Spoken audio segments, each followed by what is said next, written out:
Hey you, welcome back to another episode of Why Am I Watching This? Did you ever watch Gremlins as a kid? Did you like it? You know, those awesome those little adorable critters. You know, I love that movie, right? Now imagine that movie, but the gremlin was dropped into a vat of acid, given horrifically botched plastic surgery, and then dressed up like he's John Travolta from Grease. Oh, and his name is Munchie. Doesn't this movie just look awesome? Doesn't it look great? I honestly don't remember how I found this movie. Sometimes I feel like terrible movies just appear in my mind's eye like I'm the bad movie messiah and I decide to watch them. And I mean, who can blame me? It's got all the hallmarks of a great movie. We've got the misunderstood runt kid in school being picked on, you know, and then we've got Munchie here. Munchie's gonna help him. It's kind of like Fairly Odd Parents, but instead of Timmy Turner getting like these two cute little fairies, he gets an actual demon, like a legitimate I mean, look at him! I'd be terrified! Good God, man. Now, Munchie, released in 1992, was written and directed by Jim Wynorski, who has actually appeared in a video of mine before when I briefly mentioned the masterpiece Sharkensaw Women's Prison Massacre, if that gives you any idea of how this movie's gonna go. But the real reason I bring this up is if you go through his previous work, most of it is adult parody movies. And I mean, like, seriously, a prolific adult filmmaker like The Hills Have Thighs or The Bear Wench Project, which I have to admit are amazing names. I kind of wish I thought of those. But I mean, Munchie is a kid's movie, you know what I mean? And I'm not saying you can't diversify your portfolio, but I don't know if this was the right guy for the job, you know what I mean?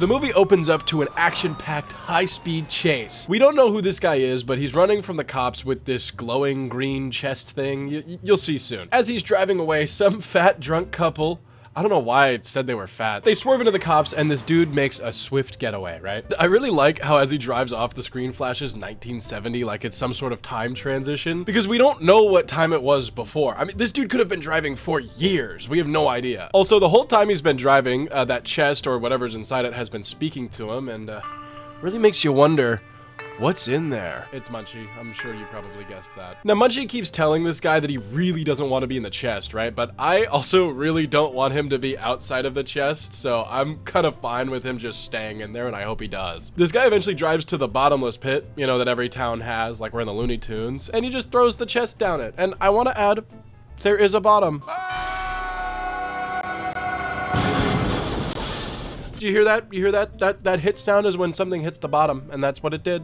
But as it hits the bottom, we get one of the most uncomfortable credit scenes I think I've ever seen. I don't know. There's chewing sounds in your ears the entire time. There's all these chomping teeth, and the only reason the teeth are here is because the movie's called Munchie, and you know, oh, I'm hungry, I got the munchies, or like, oh, munching on something. It's such a barely works kind of thing that I don't really know why they did it for the entire credit section. This is the only thing they do. Also, Dom DeLuise is playing Munchie. I just wanted to mention that because it makes it a lot funnier. We come back to today, which I assume is 1992 when the movie released, to a random school where we meet our main character, Gage. He looks behind him to this girl in a kind of hint, this is the love interest way, before going into a strange daydream sequence where he imagines himself winning class president and getting handed an Oscar, which I think the movie uses this little daydream sequence to kind of hint at us that he's like a loser outcast in the school, right? And honestly, I've never really understand why every movie that follows like a kid in the school or a teenager is about some outcast loser that nobody really understands, right? Like, why can't someone make a movie where we follow the lovable quarterback and his gang of super rich bully friends? Anyways, because Gage was daydreaming, he missed a question from the teacher and gets asked to stay after class. He starts getting grilled all these questions, and this is where we find out that he just transferred to the school like a month ago. So he's like a super duper loser. Like, look at this kid. He's short, he's lame, he daydreams, and he just moved? Ew! The teacher wraps up the conversation and he heads out to the cafeteria and he spots Andrea, the girl he was crushing on in the class, and tries to go sit down with her, right? As he sits down, this absolute chud starts grilling him about why he sat there, and we get this line where the football kid is like, yeah, he's funny. Funny looking. But at least to me, I think they look really similar, at least face-wise, so maybe this guy's just insecure, I don't know. The girl he likes gets up and leaves because she's mad at Ashton, the ringleader, for being a jerk, and he hits him with the she'll be back. And the dialogue is so funny to me. I don't know, I think this kid is who Christian Bale based his portrayal of Bateman off of, because this kid is terrifying. He's a psychopath. I'm sorry, I'll say it. He's a psychopath. I think we should put him down. Ashton tells his goon, Leon, to kick Gage out of there, so Leon picks up the kid's lunch and chucks it at the principal coming into the room, right? Of course, somehow no one else noticed or cared that it wasn't Gage who threw it, so the principal's like, come over here. And we get another creepy little daydream cutscene, right? Is that a noose? Hello? This movie really likes to do the kid daydream Secret Life of Walter Mitty trope, but the costumes that they choose are always so out of pocket. Like, why is he playing with the tip of his little devil's? This is weird. This is really weird. Also, they completely ditch any sort of daydream sequence the second Munchie gets on the screen. I don't know. They just like forgot about it. But the principal starts yelling at him and is like, one more mess up and you know what happens. You'll get expelled. And then the kid just daydreams himself getting fucking firing squatted, like just fully blasted down on a tree. Maybe this movie's awesome. I don't know. Maybe I gave this movie too much shit. Gage heads home from school that night, and on his way home, he sees this garage like explode, and we meet Discount Doc from Back to the Future. This dude's name is Dr. Crookshank. He's like a little mentor father figure because Gage's mom is divorced. Gage talks to the professor a little bit more before he heads back home to meet his mom, Kathy, and his mom's boyfriend, Elliot. Fuck, this guy looks like he's gonna take my job. If this dude was born like 10 to 20 years later, he would run a crazy commentary channel. I mean, he'd probably run a great podcast, you know what I mean? He's got the mustache, he's got the tracksuit. I mean, what more do you want, you know what I mean? They start talking, and we learned that him and Gage haven't really hit it off at all. Gage is just kind of pissed in general that his dad's gone and this dude's replacing him. So he wanders off into the woods, you know, like you do. You know, like when I'm mad at my mom, I just sprint into the woods so she can never find me. He makes it out there, and then we get a dream sequence of him being dead to make them all sad that he's gone, you know, and some of the line delivery here actually got me. Like, I threw such shit against the wall, and now he's dead. He comes out of that dream sequence and heads into an old abandoned mine shaft that I guess is just near his house. Why is this such a common trope in the 90s? Like, I swear to God, every movie ends up at one point they're in some abandoned mine shaft. Did everyone just live near one in the 90s? I don't know. Why is this here? Also, why does he look like an AI generated 90s version of the Minecraft movie? Like, you see what I mean? Please tell me you see it too. Anyways, he goes into the mine shaft just because he can. I mean, I probably would too. And eventually stumbles upon this chest from the beginning of the movie, and it starts talking to him. I wish I was dead. To be or not to be, to live in a box or to make merry, party time, arriba. His immediate reaction is, okay, where are the cameras? Dude, if I walk into an abandoned mine shaft and a chest starts talking to me, I am sprinting out of there, dude. This kid is way braver than I am, I guess. He eventually gets convinced to open it somehow, and out pops, wait for it, Munchie. God, this thing is terrifying. Just wait till they get better lighting on it. This thing is actually terrifying to look at. Anyways, Gage freaks out and runs home to tell his mom, but she's just pissed that he missed his dinner. She's like, oh, your daydreaming's getting bad, and sends him to bed, right? He gets up there and we see Asmodeus himself chilling on his bed, and like, seriously, look at this thing. Why does it have veins? It has like realistic skin. This looks like they skinned Dom DeLuise and just stitched it into this new form. Like, he's terrifying. Mom comes up and gives him his dinner anyways before telling him good night and heading out for the night, right? Munchie starts talking to the kid. They start getting to know each other. He's like, hey, I'm here to help you, kid. I thought you looked cool. He thinks the dinner looks gross, so he's like, I'm gonna show you some of my magic. And starts stealing a pizza in this scene that is just way too long, just way too long. Like, he uses his magic energy to grab this pizza and float it over to their house, and the chef starts like chasing it down the street because he's like, nobody's stealing my pizza, and that's the actual line that he says. I don't know, it lasts like a solid 3 minutes of just this chef chasing this pizza down the street. Also, wouldn't the pizza be cold as shit after all of this? Like, I wouldn't want to eat that pizza. Anyways, they eat the pizza and throw the crust away, which I just want to say, this is really me nitpicking, but wouldn't you not want your mom to know that you ate a pizza last night after she gave you fucking, I don't know what that was, like eggs, steak, and milk? But I don't know. They eat all the pizza and they head to bed. Using today's sponsor, Manta Sleep.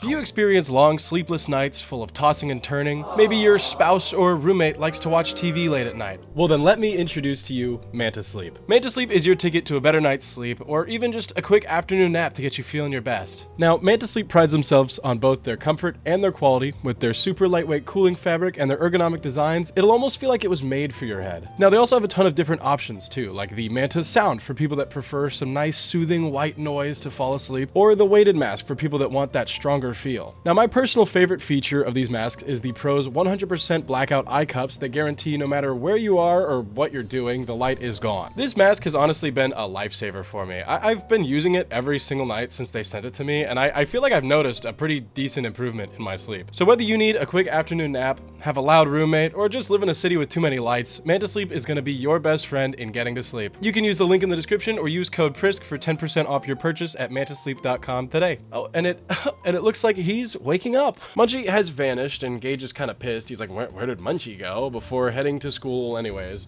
you know, because, I mean, what is he gonna do? We get a little hint that he wants to join the play because we come to him at the school just going at the playboard before he turns over to his left and sees the love of his life, I guess. I don't know, that Andrea girl from earlier. It's kind of a weird shot considering that they're like, oh my god, they're gonna kill him. Bateman Jr. and his goon grab him and tell him to stay away from Andrea, you know, the girl he was looking at. And we learn that all of them are gonna be in the play, right? Gage really wants to be the lead so he can talk to Andrea, who's playing the main girl. But this dude, Ashton, is like, stay away from her, pipsqueak.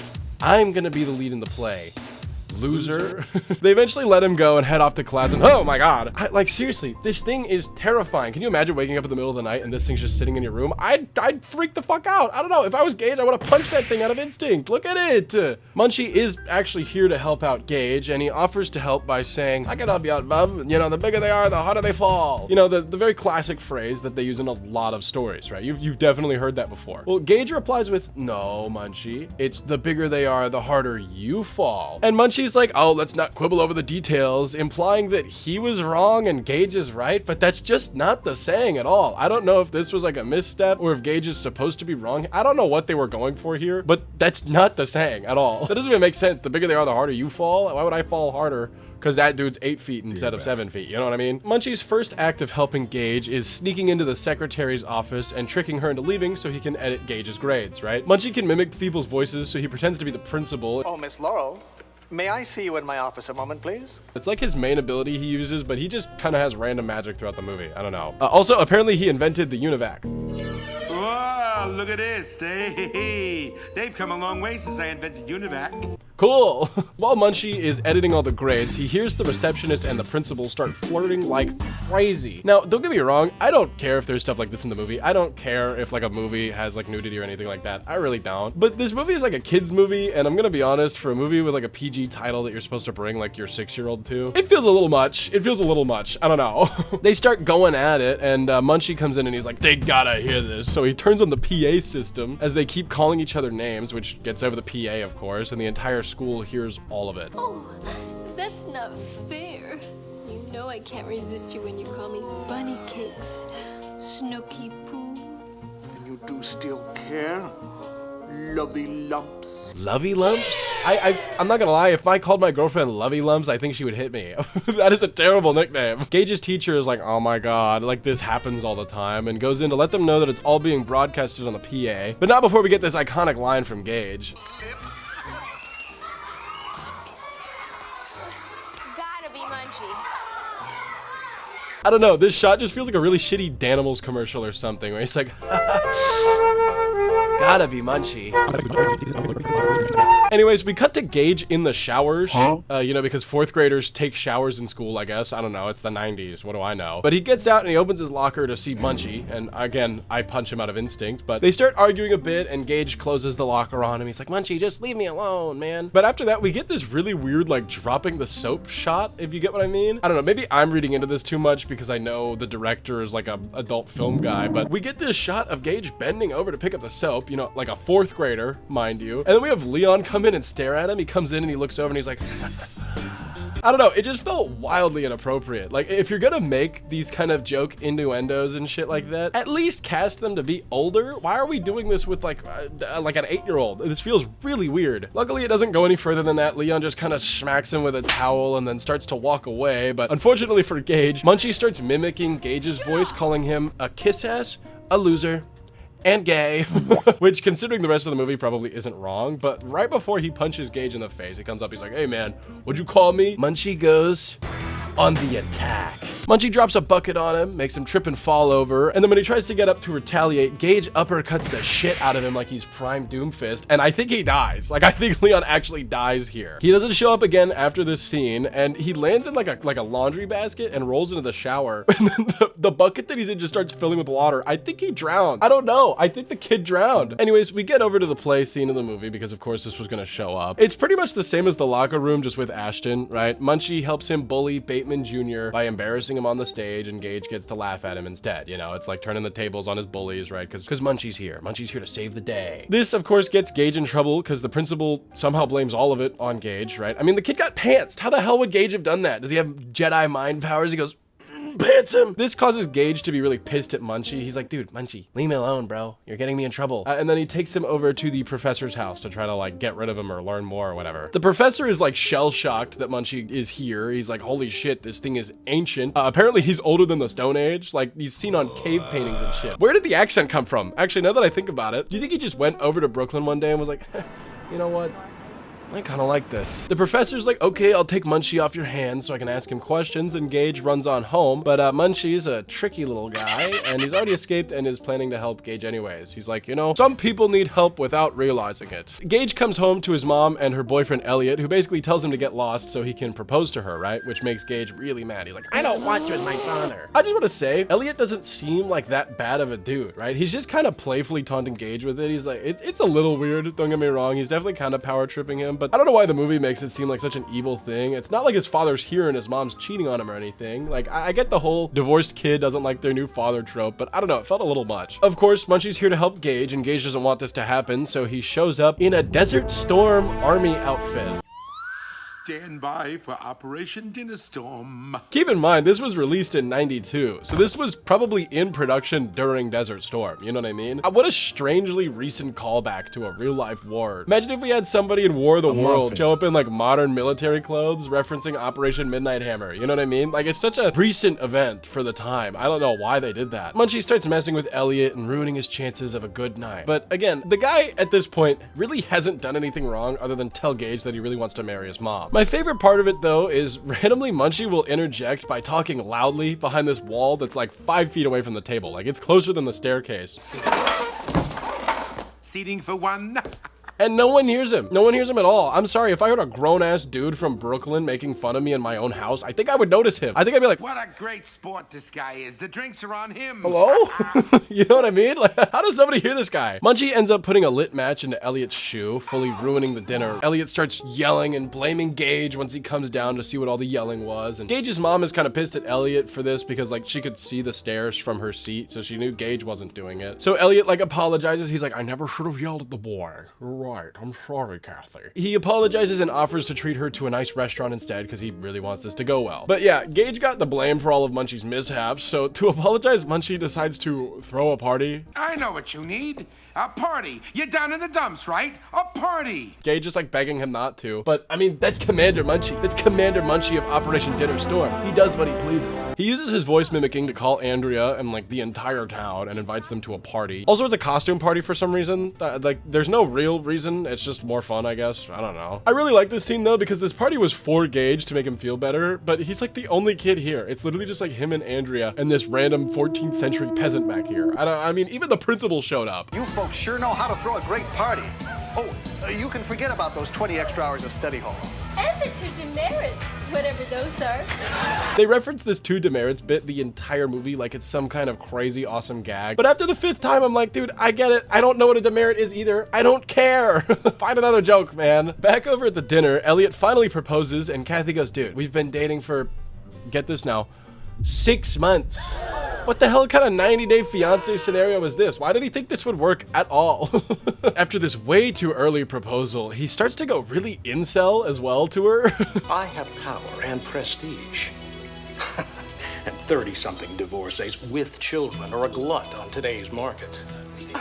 Like, holy shit, Elliot. She literally said, let's just wait a bit. She was like, oh, I don't know if I'm ready right now, but I do really like you. Like, chill out. You cannot fumble this hard, man. That's crazy. Anyways, we cut back to the party, and is that John Lennon? Munchie starts getting drunk as shit before we cut over to Andrea and Gage out on the swings talking, and she foreshadows really hard by mentioning that her mom died, and, you know, her dad's there at the party, and, you know, Kathy just broke up with Elliot, so got a feeling I know how this movie's gonna end. I don't know what I'm talking about here. Literally nothing happens between Kathy and Andrea's dad. This is such a nothing shot. All of a sudden, Gage's mom and Elliot show up, and I need this soundbite for when they cut over to Elliot. Like, look at this. Everybody out.